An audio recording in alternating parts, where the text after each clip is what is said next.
Engine for the life. 車で行こうです。今回紹介するのはマイナーチェンジで新たに電動 4WD モデルを追加した日産ノートオーラニスモです。モータースポーツのノウハウを注ぎ込み、刺激的なコンパクトハッチに仕上げたオーラニスモ。待望の 4WD モデルの走りを詳しくチェックしていきます。エンジンは発電に専念し、駆動はすべてモーターで行うハイブリッドが日産の e パワー。フロントモーターに高出力のリアモーターが加わったことで、オーラニスモがどこまで楽しい車に仕上がっているのか注目です。はい、ではポイントを見ていきましょう。日産ノートオーラにニスモが独自のチューニングを行い、走りのポテンシャルを高めたのがノートオーラニスモです。今回のマイナーチェンジでは外内装の変更、電動 4WD モデルの追加などが行われました。エクステリアでは冷却性能と空気抵抗の低減を両立するデザインのフロントグリルを採用。一目でニスモと分かる印象的なスポイラー類も空力性能を突き詰めたゆえの形状となっています。注目の 4WD モデルはノーマルのオーラよりも出力を高めたリアモーターを採用。四輪の駆動力を緻密にコントロールすることで、さまざまなシーンでの旋回性能とライントレース性を向上させています。これによりコーナリング時の速さ、気持ちよさ、安心感の高さを実現しています。またオプション設定されるニスモ専用チューニングレカロスポーツシートにはパワーリクライニング機能が搭載され、日常走行での使い勝手を高めています。オーラニスモのグレードはフロントモーターの 2WD と前後輪にモーターを搭載する 4WD の2種類となっています。待望の 4WD モデルの追加、e パワーの走りをニスモがどう磨き上げてきたのか楽しみですよね。はい、ということでこの後はいよいよ試乗です。今回は新たに追加された 4WD モデル、オプションのレカロスポーツシートを装着したオーラニスモを高速道路とワインディングで試乗します。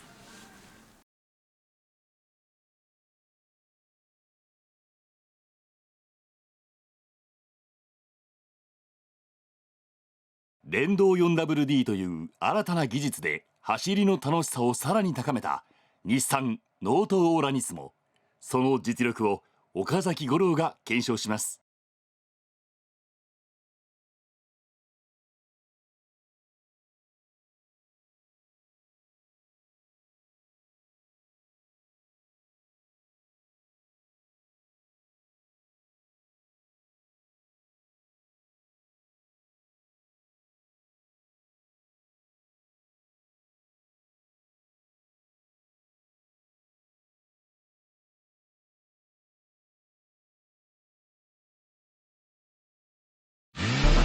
Engine for the life. さあ今日はオーラニスモを試乗しています。これすごくこの面白いシステム搭載してるんですね。でエンジンは82馬力しかありません。ただ今回4駆仕様になってもうリアに相当強力なモーターを積んできたので、果たしてどんな走りをしてくれるのかってすごく楽しみなんですが、まず高速道路を走っていて感じるのが、いやもうこれ普通のオーラとは全然違う、このサスペンションとかボディから伝わってくる本格度なんですよ。バネ自体はノーマルのオーラよりも硬めなんですが、いやもうねこれ接地感自体がすごいですし、それから路面からこうポンポンと入力が入ってきた時のボディのしっかり感もすごいですね。なんかこう小さな GTR に乗っているような、そんな感じすらします。唯一不満な点があるとすればこのステーリングの角度ですね。これだけスポーティーな車だともっとこうステーリングの角度を立ててきて、乗りたいっていう、要望出てくると思うんですけれども、ちょっとこれこういう感じでステーリング寝てるんですね。これがちょっとこの車には似合わない部分かなと思います。さあ料金所からのフル加速です。早い。これもう電気とエンジンの組み合わせっていろんなことができるんですけれども、その組み合わせの中で電気の力を最大限に使って、俊敏な走りを与えているという。ニスモの場合はこのニスモモードにするとさらにその傾向が強くなりますね。さあワインディングに入ってきました。もうこれニスモが作り上げた車だということで相当僕はこれ期待値高く持っているんですけれども、正直期待をさらにまた超えてきましたね。四輪駆動になることによってこれより速くなっただけではなくて、このコーナリング自体がものすごく俊敏になって、しかも安定感が出てきています。これ四輪駆動になってリアが駆動を分担することによってフロントに余力出てきてますね。でそれをこのステアリングの利きに相当うまく使ってきてます。ですからもうペースを上げていってもハンドルを切れば切っただけ綺麗に曲がるという動きがさらに強調されてきています。はい、下りに入ってきました。このオーラニスモコンパクトカーなんですが、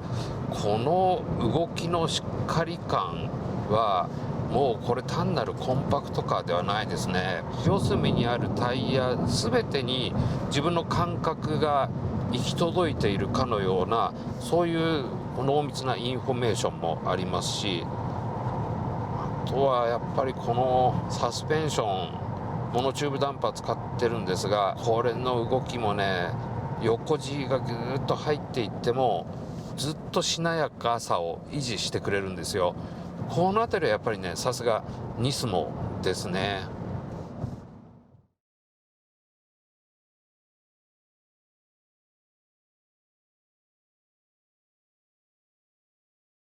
このオーラニスモなんですが、これね一級品のスポーツハッチに仕上げてきてますね。しかもそれが今までにないような電動フィールを伴っている。しかもガソリンさえ入れておけばどこまででも走っていけるという、そんな利便性を持っている。こういう車っていうのは今までなかなかなかったので、ぜひですねこれ一度試乗してみることをお勧めします。はい、それでは燃費の報告です。今回は市場でおよそ340キロ走ってリッターあたり14キロとなりました。ともちゃんどうでした？はい、走行モードが切り替えられるんですけど、エコノーマルニスモっていうモードがあって、普通のノートとかはスポーツなんでね、その代わりニスモモードになってるんだよね。はい、でそれがまたキャラ変がすごく明確で、ゆったり穏やかにも走れるし、でもニスモモードだとよりクイックに応答性がよく走れるっていう、変化の幅がすごいですね。エンジンでもねそういうモード切り替えってできるんだけど、どうしてもそこまでの差はできない。でこれだけすごい差をつけられるっていうのは電動駆動ならではのポイントですよね。そうですね、はい。ではここでオーラニスモのユーティリティチェックです。試乗した 4WD モデルでチェックしました。まずは後席への乗り込みです。ニスモ仕様のスポーティーなモデルではあるんですが、基本的には4枚ドア、後ろ用のドアもあるということで結構ゆったり乗り込めます。開口部も広いですよね。そして後席の空間です。身長162センチの私で膝前が結構広いですよね。げんこつなんと 3.5 個、そして頭上もこれ結構ゆとりがありまして、しっかり2つ分入ります。大人でも余裕を持って座れそうです。足元を見るとここに USB のタイプ C が1つだけありました。そしてラゲッジスペース、開け方としては手動で開くオーソドックスなタイプになりますが、開口部自体は結構しっかり取られていて幅も奥行きもあります。これリアモーターが入っている4駆ということで、床下はほとんど荷物は入らない感じですね。シートアレンジは60対40の分割可動式、倒せばたくさん荷物が入るので実用的なスポーツモデルと言えますね。そうですね、本当にすごく使いやすいハッチバックなんだけれども、と同時にやっぱりこの色とかエアロとか赤い差し色を含めてニスモなかなかかっこいいね。そうですね。はい、この後はメーカーの開発担当者の方にお話を伺ってます。はい、それでは開発を担当された日産モータースポーツ&カスタマイズの小宮さんです。よろしくお願いします。よろしくお願いします。小宮さん、この車以前マイナーチェンジ前に、FF 二輪駆動モデルを載せていただいたんですけれども、今回4駆を追加してきたと。今回我々が培ってきた速く走る 4WD と、この技術をですね、このオーラニスモっていうこの我々の大切なアセットなんですけども、ここにつぎ込んで、またこれもより幅広いお客様にこの走りの楽しみをご教授いただきたいという思いで改造してきました。確かに速く走る 4WD といえば、日産 GTR っていうのがあって、でその開発をしてきた中で膨大なノウハウっていうのがあるわけじゃないですか。それがこのオーラニスモに入ってるということですか。そうですね、ですからこれをですねコンパクトなこのニスモに入れていくという形で、いろんなデータがあってですね、今度リアをモーターで駆動しているということで、その中でも今までできなかったことができてるファクターとかもできてきてですね、より違った意味で楽しい車になったと思ってます。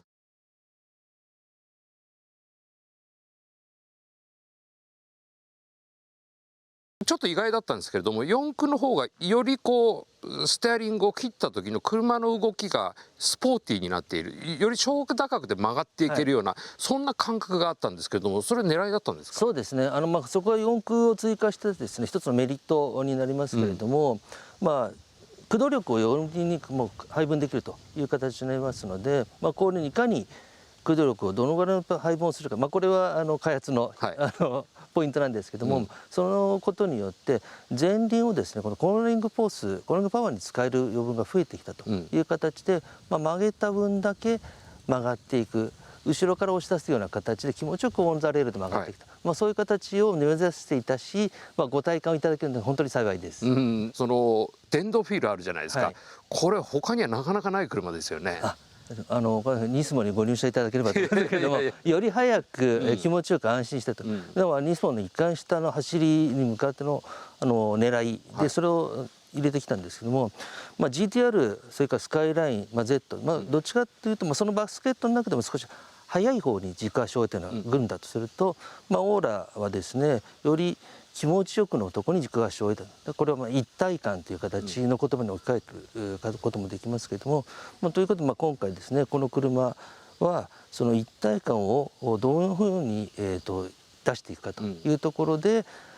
空力含めて新たな開発をしたというところが狙いですので、本当に嬉しいお言葉ありがとうございます。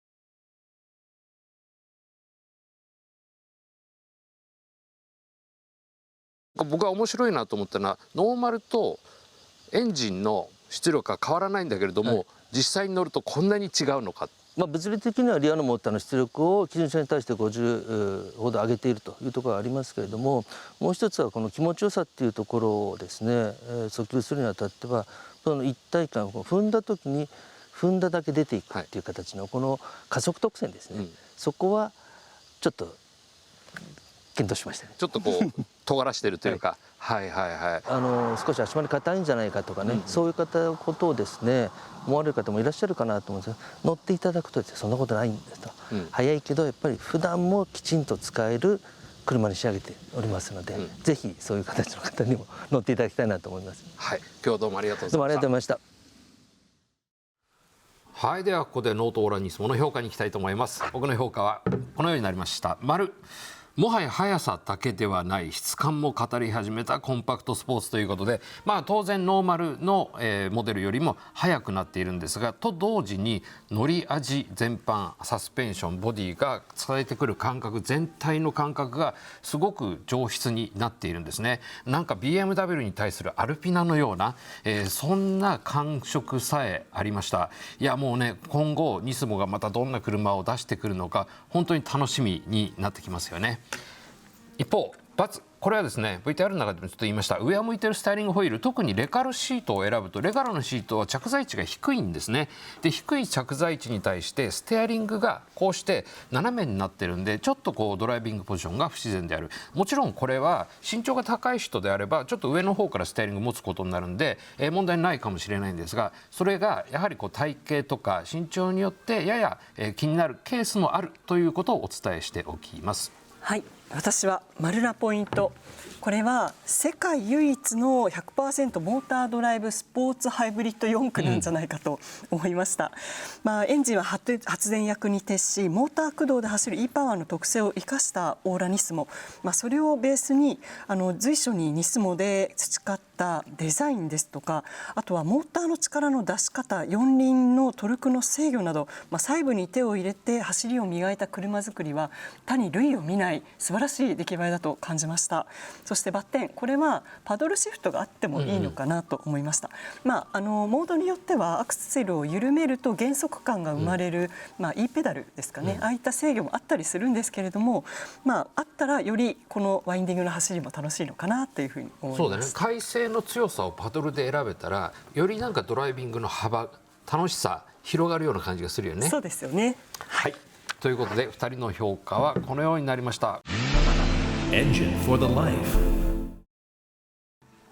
さて今回はノートオーラニスモを取り上げましたが、結構僕気に入ったんだよね。いや素晴らしい車でしたよね。やっぱりモーター駆動の四輪駆動だとできることっていろいろあるんですね。そうそう、エンジンだけではできないことがいろいろできて、例えばね、これ82馬力なんですよ、エンジンが。でもフロントのモーター136馬力ね、でリアが82馬力って、あれ足し算するとおかしいよねってなるじゃないですか。確かに。でエンジンが頑張って発電したってモーターがどんどん使っちゃうとそれだけ出ないよねっていうところで、今度はバッテリーっていう存在が出てきて、そこに蓄えていた電力を使って、そこまで長くは使えないんだけれども、モーターの威力、出力を最大限に使ってくれると、そういう仕組みなんですよね。リアモーター、相当強力なものでしたよね。そうだからターンパイク上りを走っていくと、もうだんだんバッテリーなくなっちゃうと、やっぱ今度はちょっと遅くなってきちゃうんだけれども、なんか使い方によってはね、すごくそのエンジンだけではできないことっていうのはもう本当に出来上がってるし、逆に街中なんかでのダッシュ力とかキビキビ感とか、絶対エンジンの車ではできないようなことができちゃってるよね。四駆だと下り坂で回生するときに安定感が生まれたり、あと車を曲げるという方向にもうまく作用したりするケースもあったけど、これ二輪駆動もあるじゃないですか。そうだね、二輪駆動の方はだいたい100キロぐらい軽いからすごくキビキビしていて、あれはあれで素晴らしいし、あっちの方がむしろ好きだよって人も多分いるんじゃないかな。でもこれ基本コンパクトカーじゃないですか。GTR の隣にガレージに並んでたら素敵ですよね。そうだね。だからもう本当に日産の 4WD 技術、スポーツ 4WD 技術っていうのは昔からやってきて、でこういう最新の車にもしっかりと受け継がれているんだなと、改めて感じましたよね。そうですね。それではまた来週お楽しみに。